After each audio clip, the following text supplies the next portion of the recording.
The final takeaway. We're here to inform, engage, and empower you on trending events and issues about Guyana and neighboring regions. Subscribe for free and join our fast-growing subscriber network. And yes, do share your comments and feedback below the video. Our subscribers are growing by the hundreds per week. Let's keep the momentum going and grow our audience here on YouTube. Alrighty, welcome back. Thank you for joining me for part 2 of Maduro Says Venezuela is Ready to Defend Itself for Essequibo. Hopefully you've watched part 1 of this 2-part series. As this is a continuation of the first video, you can always skip over to the channel page and check it out, plus our other videos on the border issue. We're still looking at whether the Guyana government or President Irfaan Ali, the president of Guyana, is guilty of saying or doing anything that amounts to seeking or provoking military conflict with Venezuela. Just a reminder, this whole new issue came about after President Irfaan Ali, CARICOM, the United States, and other foreign players condemned the Venezuelan Navy ship's unlawful entry into Guyana's maritime boundaries and exclusive waters. Guys, I think I'm going to do a video on Guyana's maritime boundaries so that y'all can decide if Venezuela's maritime claims are accurate, not according to what Maduro says, but under the United Nations laws of the seas. Anyway, the next thing you know, Maduro referred to President Irfaan Ali as the Zelensky of the Caribbean and accused the government, the Guyana government, of plotting war against Venezuela. But getting back to the heart of the topic of whether Guyana is guilty of saying or doing anything that amounts to seeking or provoking military conflict with Venezuela. The last thing we looked at in part 1 was Guyana informing the United States about what transpired with the Venezuelan Navy ship that entered Guyana. And by the way, sailing into Guyana's waters uninvited violates Guyana's territorial rights and international law. In part 1, I highlighted 2 important steps taken by Guyana. 1, they came out and publicly condemned the incursion. Number 2, Guyana let the U.S. know what had happened. And the U.S. came out and strongly condemned Venezuela's action. In a statement, the U.S. warned Maduro that any further acts of provocation towards Guyana will lead to consequences for the Maduro regime. Now we're going to look at the third thing Guyana did, which was to inform stakeholders, important stakeholders, that it would make an official complaint to the International Court of Justice, which is the ICJ, and perhaps also the United Nations Security Council, the UNSC, to inform them of Venezuela's incursion on March the 1st, 2025. The ICJ and the UNSC are handling the court case on the border controversy.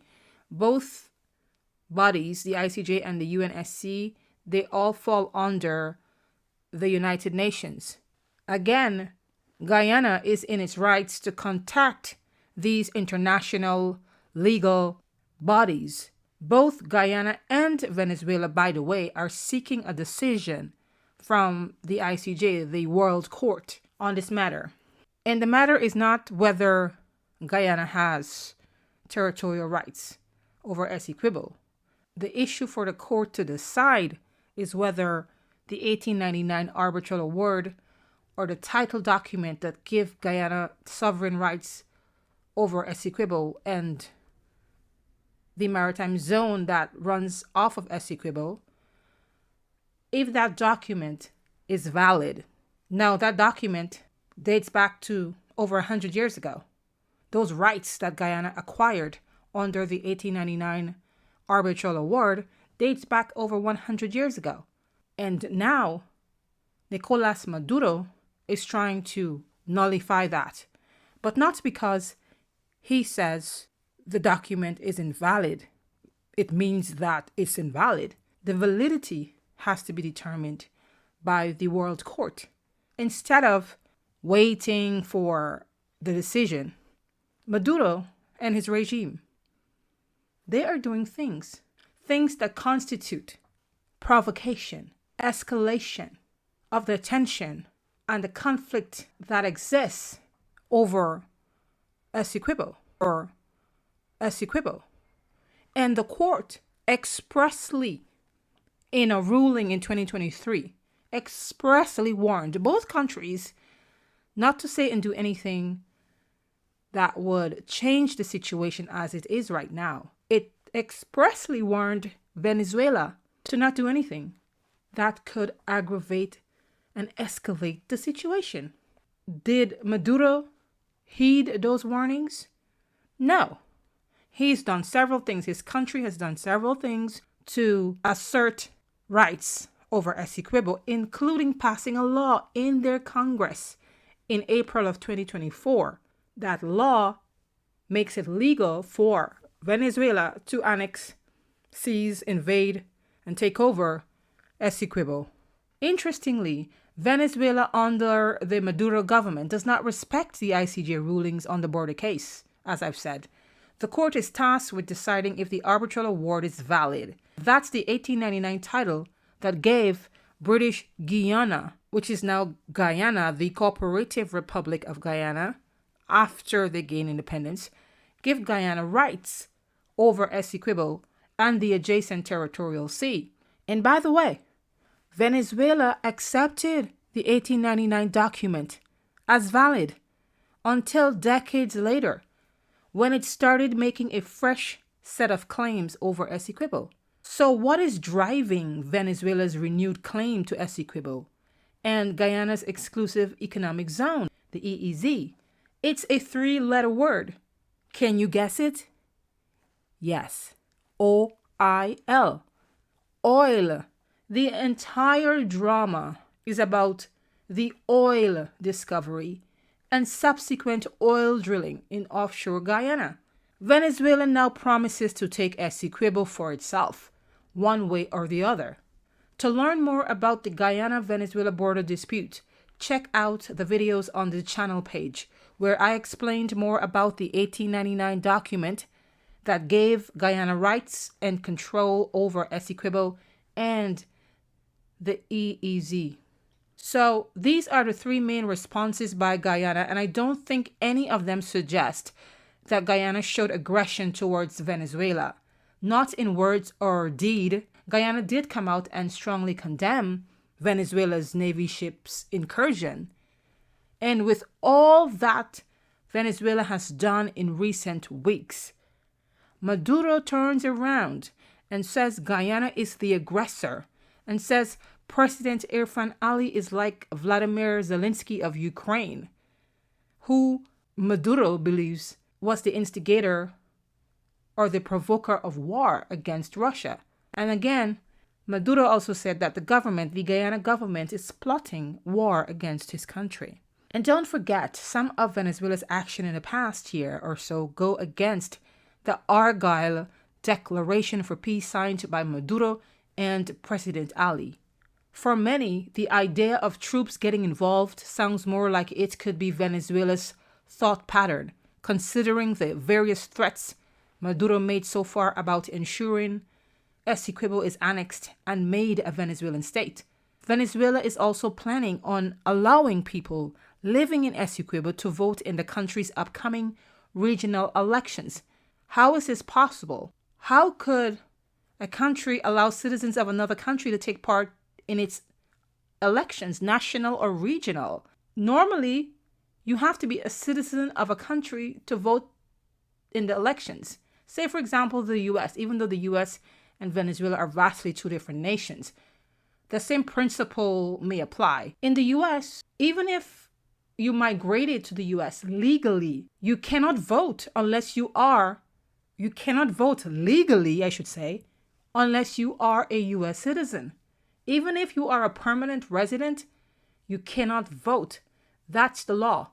So how is Venezuela going to execute this plan of having citizens of Guyana? I don't think they're talking about Venezuelan citizens in Guyana voting in Venezuela's elections.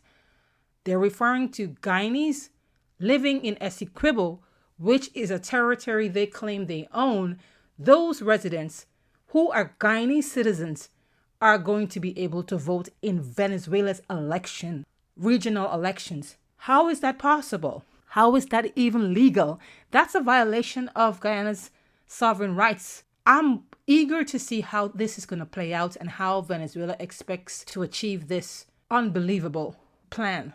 So ideally, the solution is a peaceful solution, meaning the two countries coming together using diplomacy, openness, transparency, good faith, and allowing the International Court of Justice to make a decision as to whether the 1899 arbitral award is valid, in that whether Guyana has valid rights to Essequibo. Nobody knows how it's going to go down should there be military escalation, which is not something ideal for any of the countries, any of these two countries. It is not the ideal solution. But if it goes that way, why is Maduro acting all confident that it's going to go well for him, for Venezuela? So this type of rhetoric is not helping the situation. It's like goading a situation. It's like taunting.